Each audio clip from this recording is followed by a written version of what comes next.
Namaste, my friends. Welcome to Bhakti Yoga Conference Day 6, hosted here at Harvard Divinity School. Our theme is Grace in an Age of Distraction. My name is Happy Jack, the founder of Happy Jack Yoga University and a Master of Divinity student here at Harvard.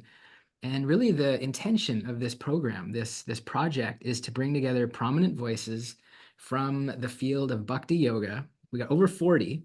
And we've got monks and scholars and musicians and yogis and thought leaders. Today is our first scholar. So now we really get to dive in, someone who is dedicated not just to the practice, very much to the practice, but also to the rigorous study of bhakti. And so we've got over 1,600 of you have registered. Thank you so much for being here. A smaller subset is live as usual. If you're catching the recording, click the link under the description, register for free. Please come and join us. And as usual, we'll save time at the end for Q&A. So if you have questions, raise your virtual hand, drop a question in the chat, and we would love to welcome you. I'm going to spotlight our esteemed guest while I share a little introduction. This is Bhrigupada Prabhu. He is Dr. Måns Broo, university researcher in comparative religion at Abo Akademi University in Finland, Suomi, Finland. His main research interests include yoga, both its history and contemporary forms, and the intersections between Vaishnavism and Tantrism in pre-modern Bengal. He is the author of As Good as God, the Guru in Gaudiya Vaishnavism. He has published articles on a range of aspects of Gaudiya Vaishnavism. He has critically edited and translated the Radha Tantra, a publication which won the Donner Institute Research Prize in 2017. And he's also translated the Upanishads into Swedish with Martin Ganston. At present, he is engaging in compiling a critical edition and translation of the Gaudiya Vaishnava ritual compilation Hari Bhakti Vilas. And he also, I just got notification of this just yesterday. I got a WhatsApp message that the Bhagavata podcast has launched. And so that he is now the host of a podcast. Episode 1 is out. We'll share a link to that as well in the description. And just a few personal notes. You know, we have a connection. Måns is from Finland. My mom is from Finland. Our co-founder Hanna is from Finland. So we've got this nice Finnish connection. We discovered last fall that we've actually both been teaching at Helsinki Yoga Festival for over a decade each year, but we didn't cross paths. You know, you were no doubt very connected to the scholarly side and the philosophical side, and I was coming in, through asana and pranayama, and I'm so happy that we've now officially connected. This past fall, I was invited to, it was a Gaudiya Studies program at the Oxford Center for Hindu Studies, and Bhrigupada Prabhu was one of the faculty. And, it's an amazing faculty, amazing program, but something that really stood out for me, Bhrigupada Prabhu, was your humility. I just with the work that you've done, the practice that you have, the books that you've written, it just really came across. And that's one of the qualities of a devotee. And I felt that. And our title for today's session is the role of the guru in bhakti. My friends, if you are ready to get started with our speaker, please throw your arms in the air and loudly chant Haribol. Haribol. Welcome, Bhrigu. Beautiful to have you here with us. Thank you, Happy Jack. I'm absolutely delighted and honored to be here. You have a great lineup for this whole conference, so I was really happy when you reached out and asked me to be part of it. And I hope I'll be able to do justice to all of your beautiful words that you just uttered. I'm sure you will. That's why we invited you. We got to spend last fall together, a couple of different sessions. And, what I love, I just got to say that you were joking before, which avatar will I step into today? Because I've seen you delivering these lectures with your traditional devotional outfit. And now you've embraced your avatar of academia And I think it's beautiful that as a scholar practitioner, you can engage this practice and engage this lifestyle. Now, sorry, please. Well, I think that's actually, we were joking about that, but that's an important question, of course. That all of us, we have different aspects to us. We are fathers, mothers, sisters, sons, employees, employers, and so on. And we're also bhaktas. And getting all of those kind of roles to communicate with each other in an authentic way, that's a big challenge for many of us.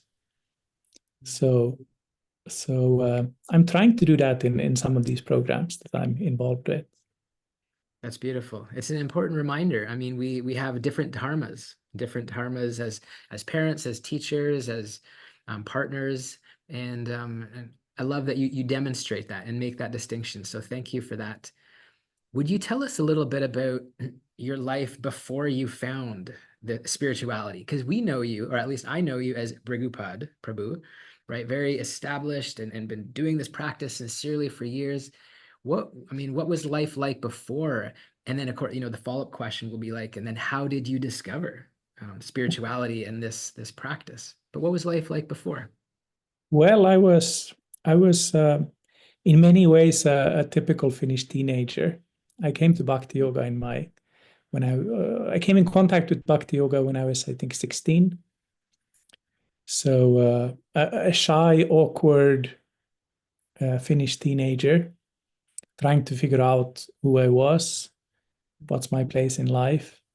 I'm not from a religious family. I'm from a nominally Christian but secularized family. I had a grandmother who was a devout Christian, but that was really my only kind of connection with religion or even spirituality. That being spiritual wasn't really a thing yet in Finland in the early 90s. But I had some kind of a religious interest. I think now that maybe that's something that has followed me from a previous life, because I remember even as a kid I was very interested in religion and particular religious rituals, which is kind of a weird thing in Finland, which is a Lutheran country where rituals aren't really a big thing. So I was in many ways an ordinary Finnish teenager, but with this kind of religious yearning, I suppose you could say, that then kind of found a way through my finding one of Srila Prabhupada's books by chance or by fate at the library, The Science of Self-Realization. I'm sure many of you know that book. It's a wonderful book.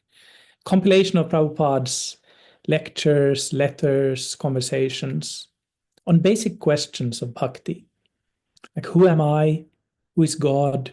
How can we establish a relationship? What's the meaning of life? What's the goal of life? These kind of things. And I really liked what the book said.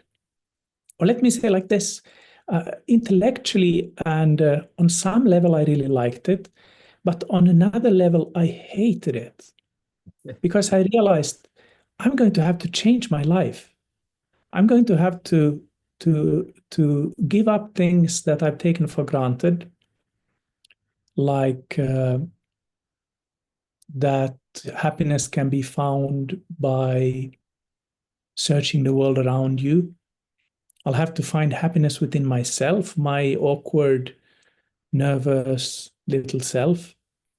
I'm going to have to give up things like meat eating, drinking alcohol. And that was scary like anything. I didn't know in those days, in the early 90s in Finland, nobody was vegetarian. I knew one vegetarian. I thought she was the weirdest person on earth. Her favorite food was Greek salad. And I thought, how can you be so strange? So, so I had no experience, no kind of contact with anything like this from before. So it was scary realizing that I'll have to do all of these things. I don't really want to but I felt somehow this very strong kind of inner pull that Prabhupada is saying here some things that really make sense.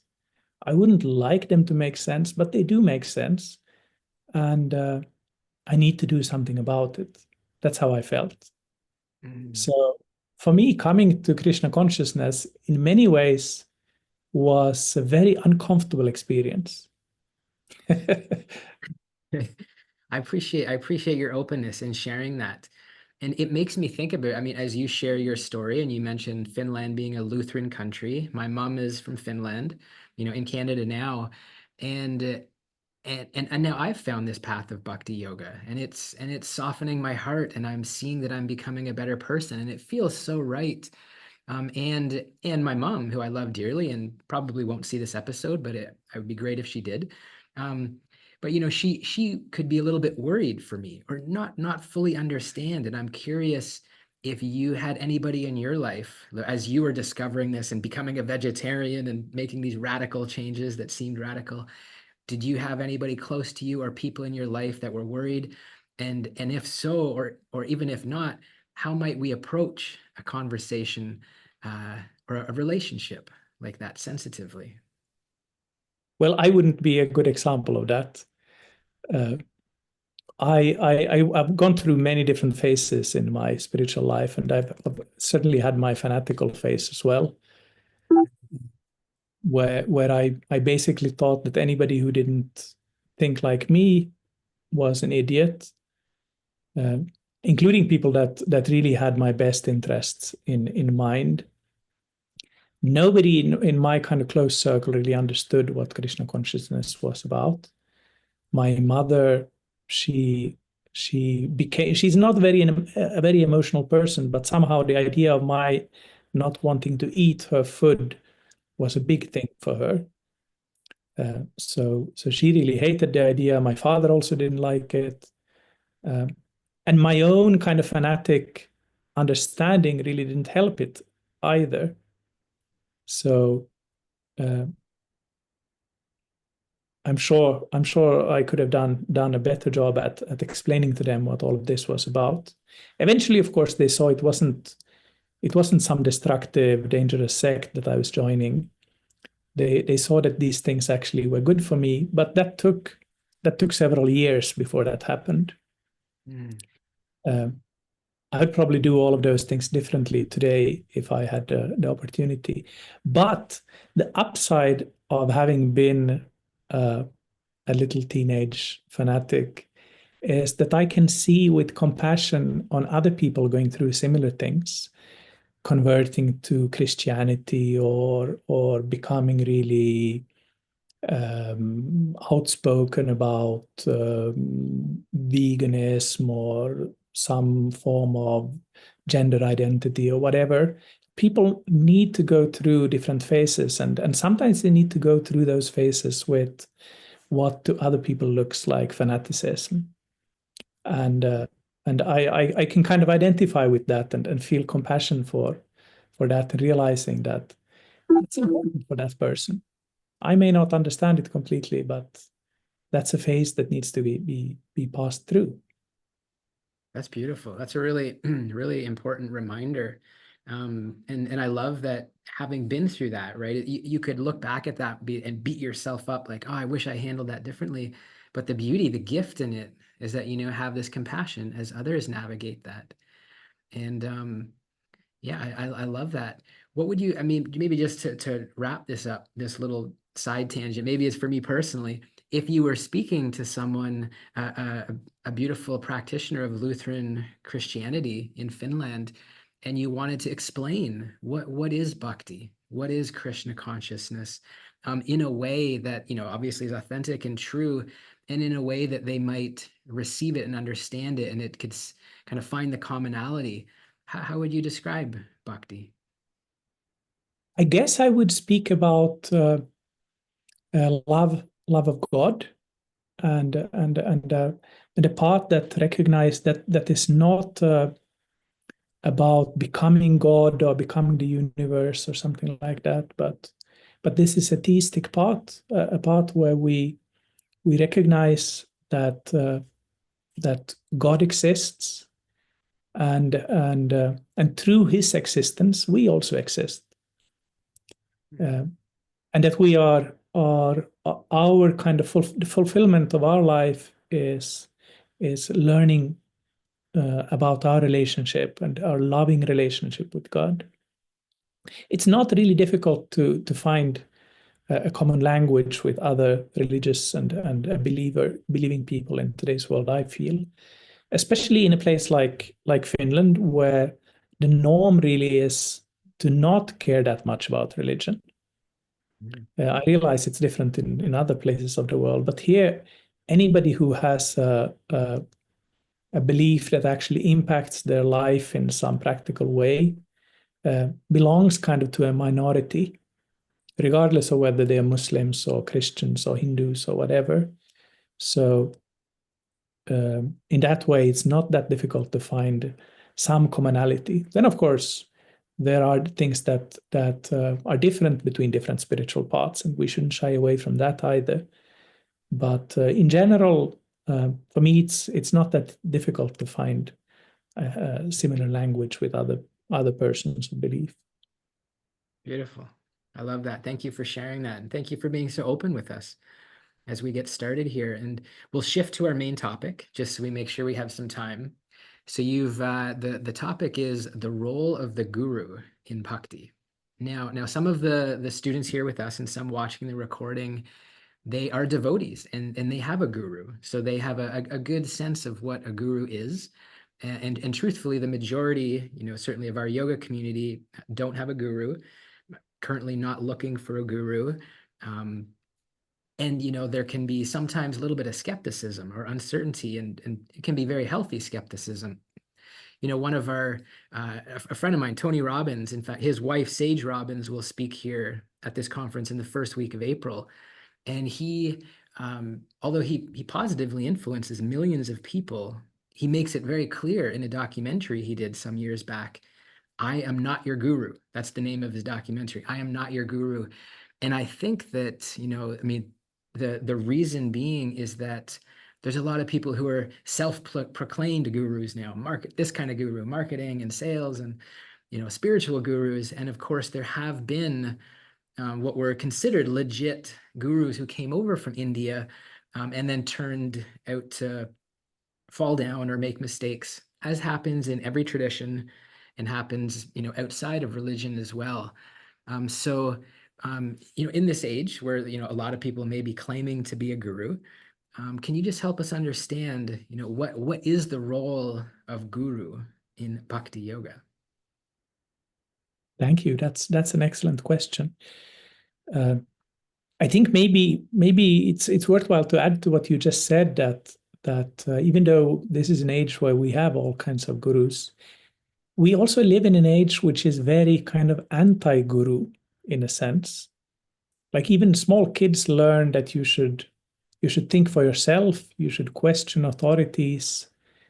We live in an age that is not very tolerant of hierarchies, of persons being somehow more advanced or better or anything like that compared to others.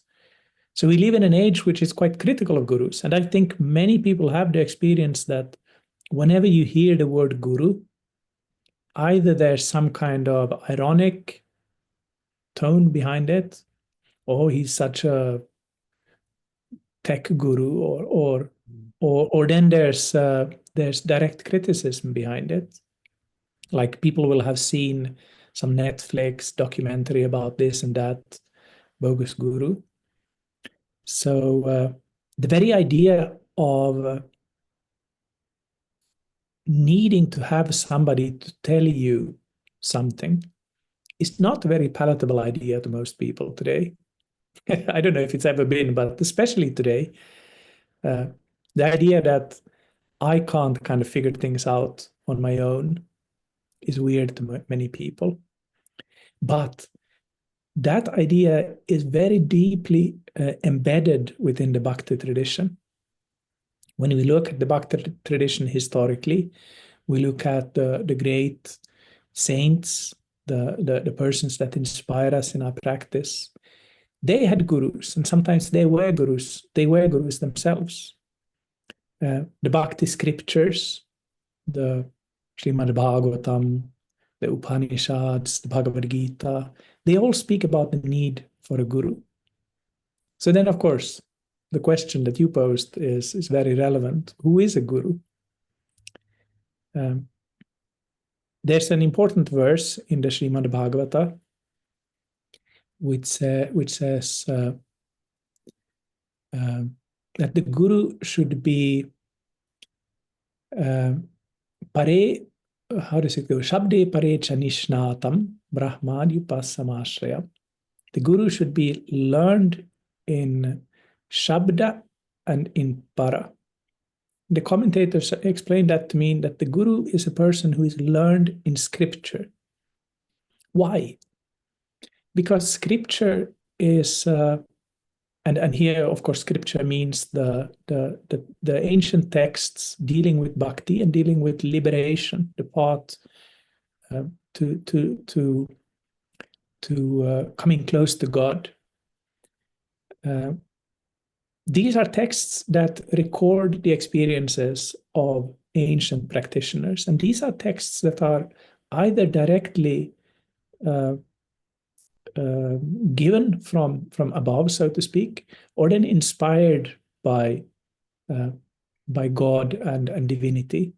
So these are very important sources for knowledge about things that are supramundane. I mean, if I want to know what weather it is, I can look out the window. If I want to know what rocket science is, I can try to read up on that. But there are some things that I can't know about empirically. For example, God. There's no way I can learn about God by using a microscope or mathematics or anything like that. So in those cases, I'm dependent on revelation. So that's why these texts are so important. And they say that a guru needs to be learned in this revelation in order to be able to answer questions. So this is one of the important roles of the guru. That the guru is a teacher. The guru is a person who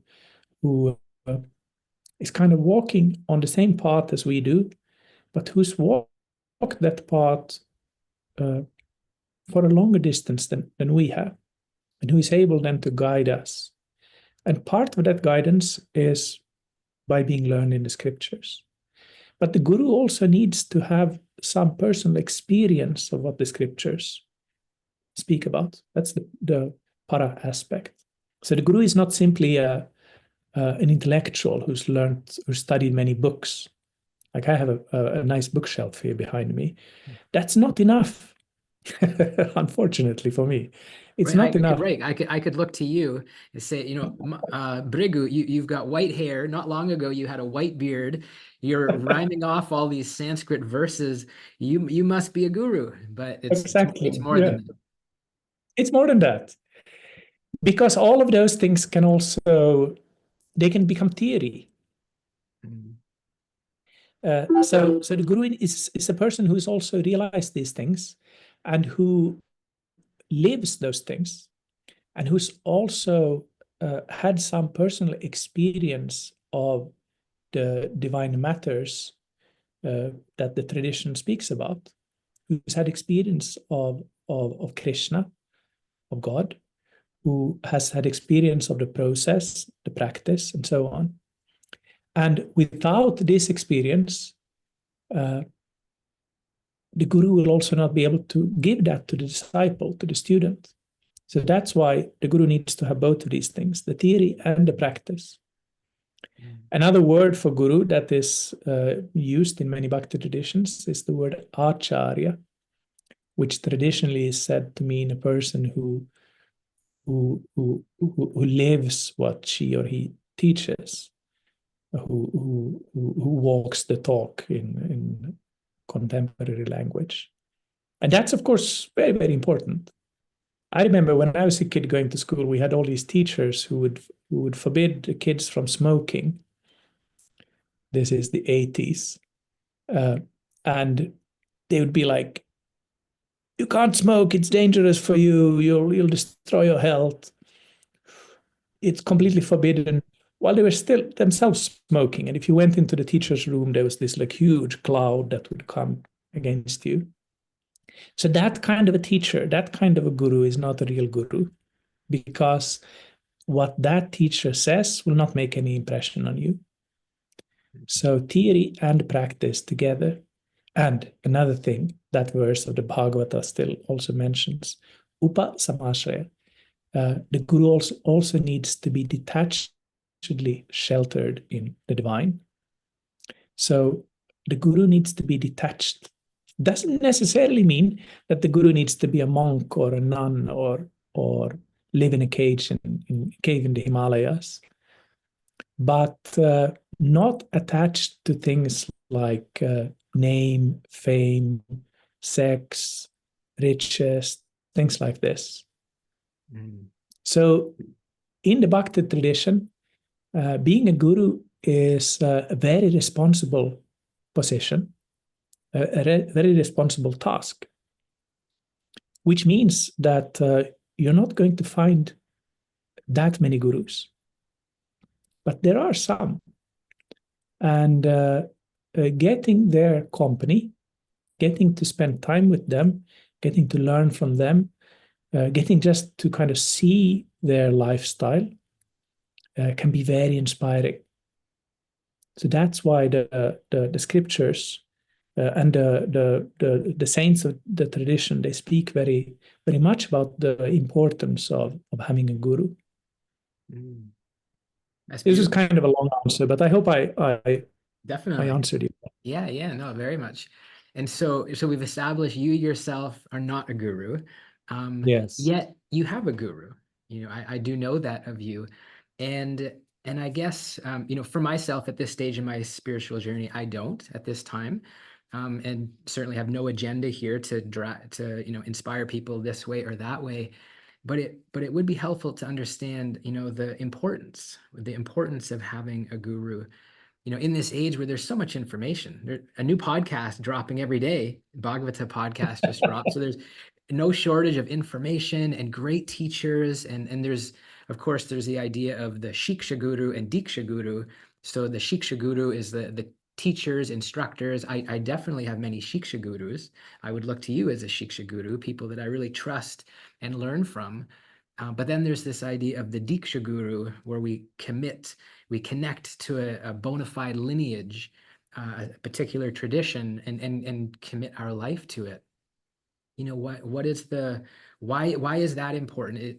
When it seems like we can just watch YouTube and we can read books and we can go on retreats and we can go on pilgrimage to India, and there are a lot of seekers out there. And I think my experience having been that way and being part of this yoga community, that's where the majority of us are. We're just kind of out there, take this course, take that course. And I feel like it is the right thing to do at this stage as we're gathering information and seeing what feels right. But ultimately, why is it important to, at some point, to choose a tradition and to commit fully to it? Well, that's an excellent question, Jack. Maybe you've heard the saying that when the student is ready, the teacher will appear. Mhm. Yeah, Have you heard that? yeah, definitely. Yeah. That statement, people think that it's from the Upanishads or something. It was invented by an American guy, William Walker Atkinson, in the about 100 years ago. It's actually not what the Bhakti scriptures are teaching. The Bhakti scriptures teach us that we shouldn't sit back and wait till the guru will appear, but we should actually go out looking for the guru. And your question about what's the difference then? We can have so many teachers and everybody realizes that's important, but why do we need to have some kind of initiation? You say that you don't have an agenda of pushing people to that. I guess I have, because I think that's a really important thing, because in bhakti is not just about the head. Bhakti is about the heart as well. And bhakti is not just about understanding, it's also about magic. Maybe we don't need to call it magic, but it's also about things that are not completely understandable, but things that we are able to experience and feel with our hearts. The guru, the Diksha guru or the initiating guru, is the one that connects you with the lineage. And here the idea is that you're right. We can go there. We can go to so many courses. We can learn so many things, and that's fun and that's important. But if we want to go deep, then we need to keep digging in one place, not just make some shallow holes here and there, but keep digging in one place. And that means committing to a particular tradition, whether that's Lutheran Christianity or one of the different, there's so many different bhakti traditions. But to commit to one tradition and really try to excavate and find out what can this tradition offer me. And that takes commitment. I'm personally a very spiritually, what would be the word? I'm not very talented spiritually. Some people are very, very prone and they have an easy kind of spiritual path that they'll get visions and bliss and things like that. I'm a boring Finnish man uh, who never really experiences anything in particular. So what I'm going for is being the turtle in that story, the race story, you know.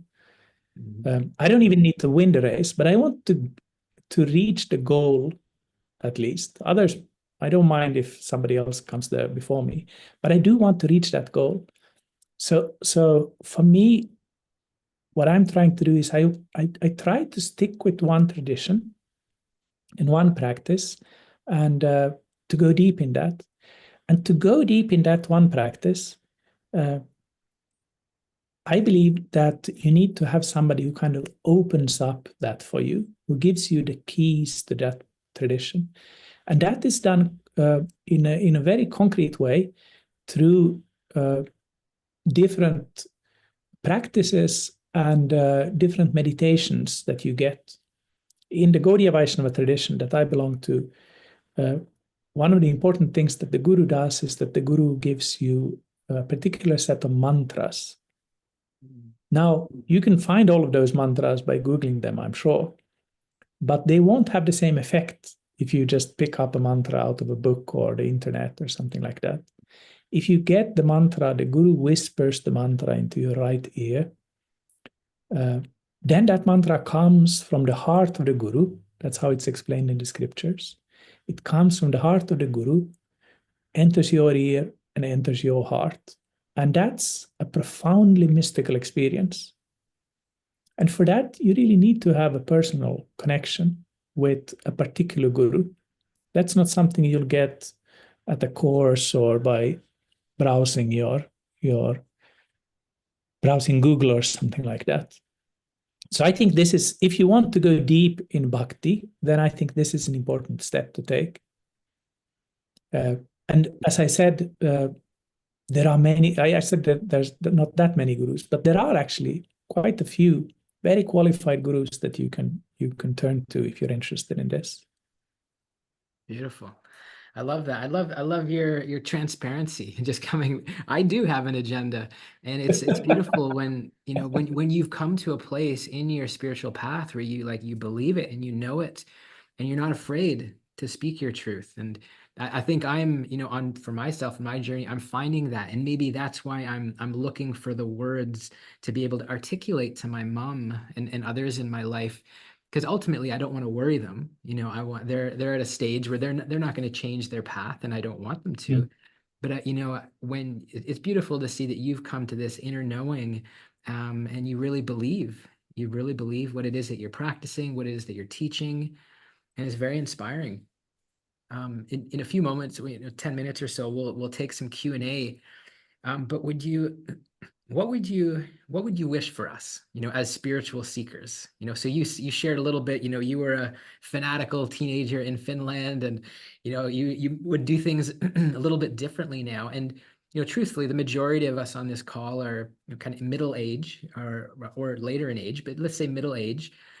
little bit more maturity and coming to this practice of bhakti. What would you just like one tip, one suggestion? Because probably the first thing out of your mouth is not going to be go get a guru, or maybe it is.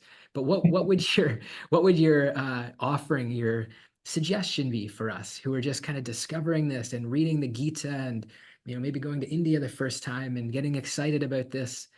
What maybe to help keep us grounded? What would you offer us spiritual seekers? Maybe I would say not to be afraid of trying things out. Mhm. Uh, that's something that I wish somebody had told me when I was young, or even when I was older. That don't be afraid of doing things and even making mistakes.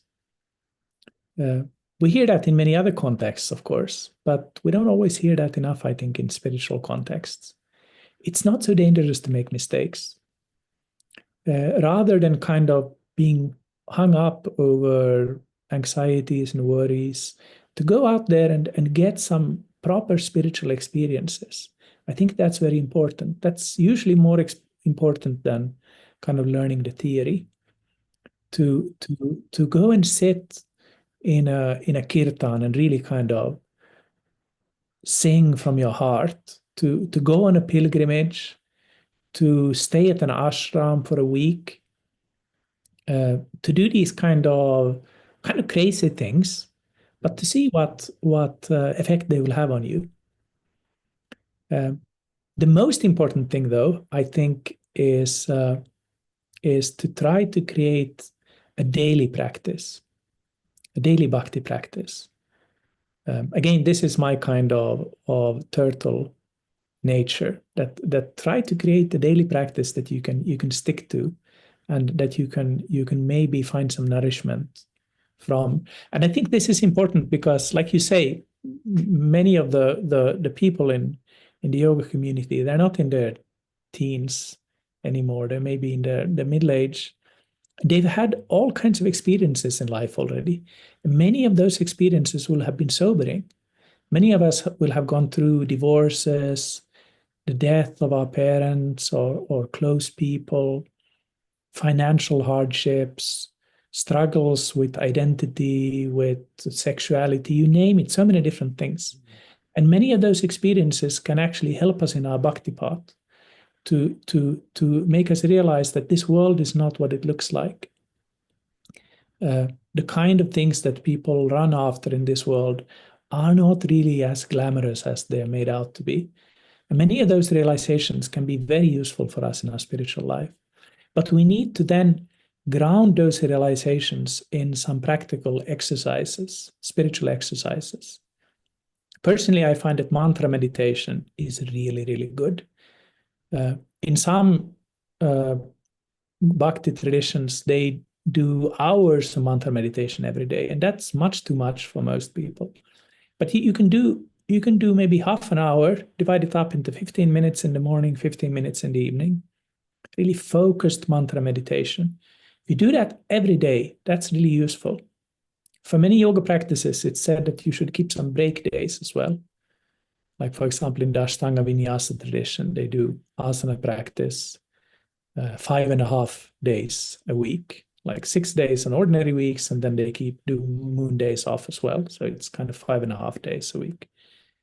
With bhakti practices, we're really working with the mind more than the body. And that's why it's better not to take any break days at all.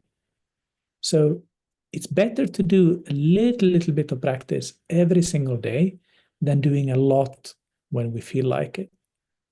But when we feel like it, we can add to this little kind of daily thing, we can add some kind of amazing things like a pilgrimage, a retreat, a course, something like that. So maybe that would be my my advice. That's great. I love that. That's beautiful advice. I want to bring some questions on here.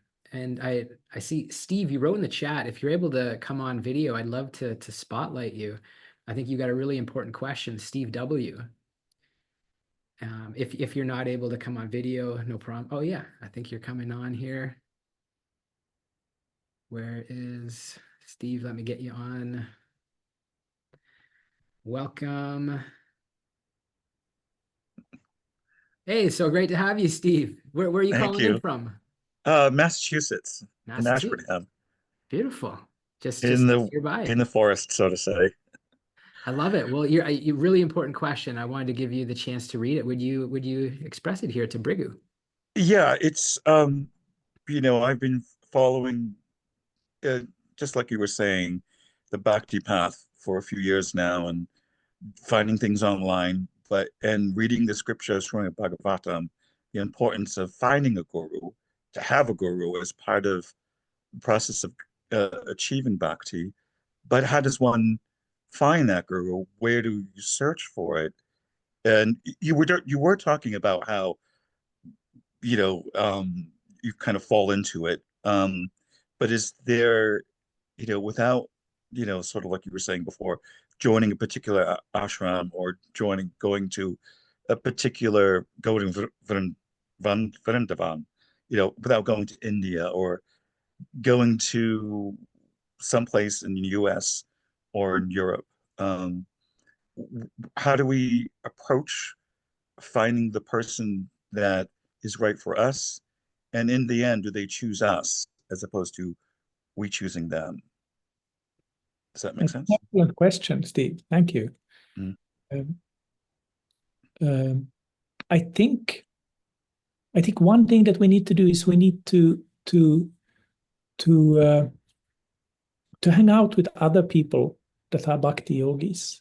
We need to find other people who are bhakti yogis, and and try to find people that resonate with us, like Happy Jack, for example. And then we can kind of ask them also that, do you have any people that are your teachers? So I think one way of finding the teacher is through finding other students, and finding students that we think we would like to be like them. Mhm. Maybe part of that is then having the same teacher. That's one thing. Of course, as you say, not all of us live in big places like New York or somewhere where gurus will visit regularly. But in today's world, of course, we can hang out with people like we're doing right now. I'm here in Finland and you're in Massachusetts. Mhm. So we can make use of this kind of technology. We can attend Zoom calls. We can attend.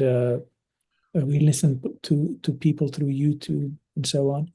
But we might also need to move about ourselves, because I think it's really important to meet each other like this, like we're doing now. But there's something special when you meet somebody in person, in real life. So going kind of a mini pilgrimage to some place close to us where a guru is visiting or something like that can be quite inspiring. Mhm. Yeah, So if I yeah, could, Jack, you're for what he's just said. I kind of got that on this forum already, because I don't think he's on right now. His name's Timothy. He's in the next town next door to me. Timothy Tucker. Yeah, Tim, yeah, and yeah, in Fitchburg. I'm in Ashburnham, Yeah, yeah. Tim is a and beautiful soul. and we wrote to each other finally. And he says, we get together once a month on Sunday. Can you come this Sunday? I'm like, yeah. What's your address? Because it's probably a 15-20 minute drive from where I live. Because where I live is really remote, in the sense of, the nearest temple's in Boston, and that's, might as well go to New York to get to Boston. The traffic is just horrible. And it's good to know that it's okay to meet like we are meeting in this forum. So I appreciate, that feedback. Thank you. I love that. I thank you. just want to say that that's beautiful. And if you ever do make it to Boston, please look me up. I'm in Boston. I'm Oh, living at right, right. You're at Harvard I'm Divinity at School. the temple, the ashram here. Yeah. And I do see Timothy is on. He might not be able to come on video at the moment, but I'm a part of that WhatsApp group that he's created as well in Fitchburg. And beautiful, just exactly what Bhrigupada is saying. It's a small group, small town of devotees who have come together regularly to to read the Bhagavad Gita, to have nice association, to have prasadam, sanctified food, vegetarian food. So it sounds like you're doing many of the right things. And I guess from my experience, I've just been on the bhakti path seriously for 5 years, but it's like just kind of keep showing up and you just keep meeting the right people and the right opportunities, and it feels like you're on the right path, my friend. Thank you. I appreciate it. I love it. Well, let's send some. Was there something else you were going to add as well, Bhrigu, No, before we jump? no, this was perfect. Thank you. That's great. Well, let's send so much love, high vibes to Steve right here in Massachusetts. Nice one. Thank you so Love much. it. Yeah, thanks. Great question. I don't see another hand, but I saw my friend Skip is here, and you've been active in the chat. Oh, is he off now? Okay, he dropped off. He's a student here at Harvard as well, so I was going to give him, but he looks like he's dropped off. If anybody else has any other questions, there's so much going on in the chat. Timothy's getting his daughter ready for school, so yeah, he can't hop on right now. If there are questions, please get our attention. And yes, maybe I'll just bounce it over to you, Bhrigu. So here we are. We've discovered bhakti. Oh, look at this. We got a hand up. I didn't have to improvise. Let's get Garima on the line. Are you able to come on Krishna. are you able to come on video? Sorry? Are you able to come on video as well? Uh, yeah, Nice. hello. Beautiful. So happy to have you here with us. Where are you calling in from? From London. Beautiful. Welcome. Yeah. I put my question in the chat. Maybe you didn't see it. Yeah, there was a lot of chat messages. Will you read it? Okay, let me just say it then. Please. Yeah. My question is that, sometimes maybe the guru will give you an instruction, and for some reason you're not able to do it. Maybe there is maybe because of the family or your materialistic situation. If you're not able to follow the instruction of your guru, then what to do about it? That's a an good excellent question. Can I just say, just to give a little bit of context, maybe from a newer devotee perspective, because at the temple here in Boston, we do a beautiful morning program every day. And one of the things we do as that part of that program is we read together 10 ways, the 10 offenses to the holy name. And one of the things as bhakti yogis that we're mindful of is not to disobey the order, not to disobey the instructions of our spiritual master. So I guess just to give others context who are newer to this path, once we choose a guru and we're on that path, we're kind of making a commitment not to offend and not to disrespect our guru. So I think it's a really good question.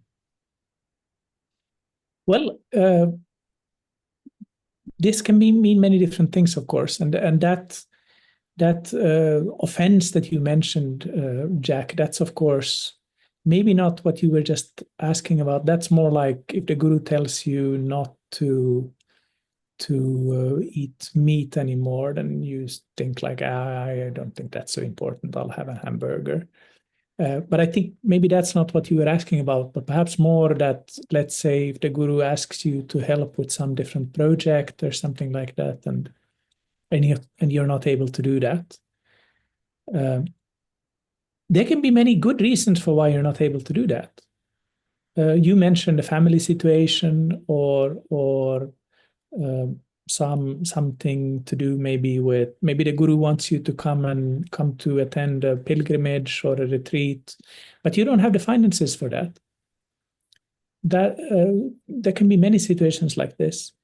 In the ideal world, we have a relationship with the guru where we can be open about things like this. I've spoken in other contexts about how I think that's the kind of guru relationship we should go for, where the guru has a limited number of students, so that the guru can can help personally these students and be in touch with these students, so that the guru will hear from you, Garima, for example, that thank you, I'd really like to do this, but I'm not able to now because of this or this thing. And a skilled teacher, a skilled guru, will be able to see whether this is just because you're being lazy and then kind of push you a little bit, or maybe you have some real reason for why you're not able to do it. And if it's the latter thing, then of course the guru is not going to be upset about that. It's not an offense or anything like that. In general, we shouldn't be too neurotic about these offenses. You just say that this is the situation, and then the guru will then maybe give you another instruction or another alternative. I'll give you an example from my own life, if I may. When my daughter was small, I was a single parent for several years with her, and she was very small at that time. She was like 2.5, and managing my work, managing being a dad, doing the cooking, the cleaning, and all of that, it was so intense and so kind of time consuming. So I found it hard to do my mantra meditation, my ordinary mantra meditation practice. I found that I was able to do it every day, but then I had kind of no kind of relaxation time. And that's the thing that the Gita warns against. The Gita says that the yogi should be balanced when it comes to eating, sleeping, and playing or relaxing. So I found that I was getting really stressed and kind of wound up. So I asked my guru that, I'm in this situation, would it be possible for me to do less mantra meditation, less rounds of japa? And my guru said that, well, if you do less of that, would you do more of some other bhakti activity? And I said, no, because I really need some just kind of free time, some relaxation time. So then my guru said, okay, so then you can do like this. You can decrease your amount to this amount. And I did that, and it took me many years before I was able to kind of get back to my ordinary standard. So in a sense, I didn't do what was expected of me, but I communicated about this honestly with my guru, and he gave me his blessing for this. So I think it's very important that we are kind of open with our teacher about where we are at, what are our challenges, because if we're not, then the guru will not be able to support us in difficult situations in life. And we all have them, every single one of us. Everybody is carrying so much more weight on their shoulders than what it looks like. Like when we see each other, we see a person like Happy Jack. Even his name is Happy Jack. So he must be a carefree guy who's just kind of having fun from morning to evening. But I'm sure he's also carrying many things that we can't see. And if we don't share these things with our teacher, the teacher also may not be aware of them. So I wouldn't be too worried about not being able to fulfill everything, but just be open about it. And if you feel that you need help, just ask for it from the teacher. The guru will be happy to help you with everything. Beautiful response. Oh my goodness. Thank you so much. Well, let's send so much love to Garima. We've got other questions come up. Amazing. I saw someone wrote in the chat. We think that Bhrigu is guru material. I'm on that camp. I think that was a beautiful response. You know, when you said about how, you know, Happy Jack, he's always carefree, and I can see my business partner Hanna. She's like shaking her head. You know, she knows that. You know, yeah. I mean, we all are navigating things, and thank you for that reminder from the Gita, where, you know, Krishna invites us to be balanced in eating, in sleeping, and in playing and relaxing. And I know I need to make more time for that, especially this month during this conference where we have 1 to 2 sessions a day. Thank you for that reminder. We have just a few moments left. We got a couple of hands, but I saw Nityananda Chandra was quite active in the chat earlier, and he's got one of the hands up. So let's bring him on. He's on video. Nityananda Chandra, welcome, Prabhu. Krishna. Hare Krishna, Bhrigu Prabhu. I thought this would be a good question for you because you are, if I remember correctly, you're a Bhaktivinoda Thakur fan. You're well read in his literature. I read an article where a devotee quotes 3 terms, and I couldn't find any other reference. No, Google Dave did not have any extra information on these these three terms. So he talks about a lochaka gata, where a person may be um, kind of affected by the visual appearance of a practice. Like the Franciscans have the reverse shika, the Jewish people have 2 shikas on the side, and the Vaishnavas have in the back. Or and then he's lochana gata, which is where the not visual but more like practical. Like, okay, Gurdwara, put our hat on, church, take our hat off, shoes on, shoes off, different practices. And then a locha gata, which is conceptual differences. And in this article, the devotee says that the Kanishta is affected by the visual differences, the differences in practices. But he says the Madhyama, he's not really affected by those things, but he is affected by conceptual differences. And then he presents that the Uttama, or the most advanced practitioner, is not affected by even the conceptual differences. And then the question is, well, then all the gurus, all the acharyas, we see them addressing like conceptual differences, addressing that, bhakti doesn't mean, dressing up as Krishna and having a lot of girlfriends, or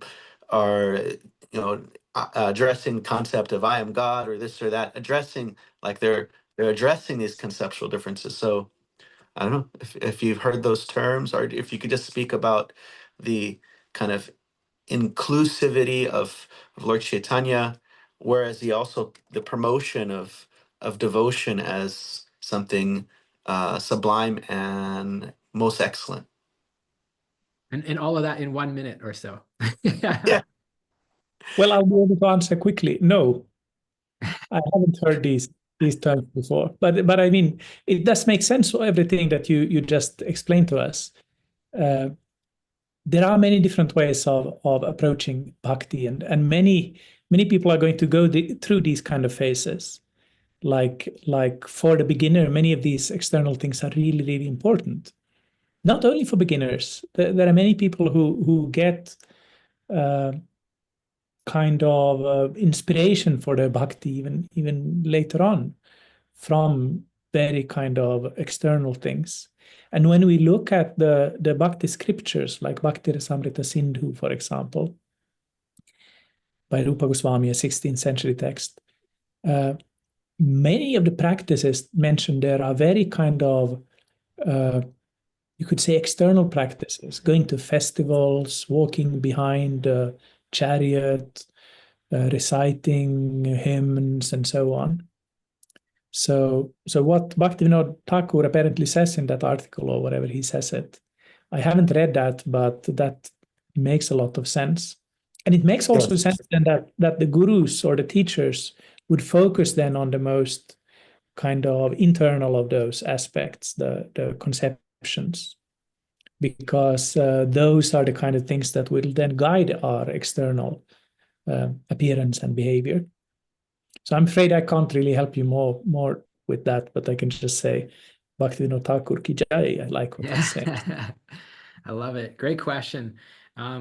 Deep question. I tell Nityananda Chandra a little more advanced than some of us, but thank you for bringing that and showing us, what is possible as we engage these texts in this practice. So are you in New York City? Am I correct? Yes. Nice. Brooklyn, Well, we're sending the love, high vibes to New York, representing. Thank you, Prabhu. And we're going to be respectful of time, so we won't be able to take additional questions that are rolling in here in the chat and with virtual hands. But Bhrigu, Prabhu, thank you so much for taking the time. This was very insightful, a conversation that I would say not many are qualified to engage in. And for those who are interested, Dr. Måns Broo has written a book on this topic. can be available. I think it's available actually quite accessible online, a PDF for free. I've tried to buy this book and he won't let me buy it. It's just only available for free online. So get yourself a copy. But thank you for being here with us and enlightening us. And I look forward to the day when I'm just joking, but you become a guru. But you've got some beautiful qualities, my friend. And thank you for sharing them with us. Thank you for having me. Thank you. This was a great pleasure and an honor for me. And Guru, of course, is not something that we become. It's something that a task that is given us. I hope I will not be given that task because I really don't think I would be good at that. But I do like meeting people like you and sharing the things that I feel about this tradition. So thank you very much. Beautiful. I love it. There's questions about where is this new podcast. We're going to share it with the recording in the description below. It's called the Bhagavata podcast. And but we'll share a link. My friends, thank you so much for being here with us. And we got another call in 1 hour. If you want to join us on the link, Namaste. Hare Krishna. Krishna, Hare thank Krishna. you. Hari. Hari. Love you all.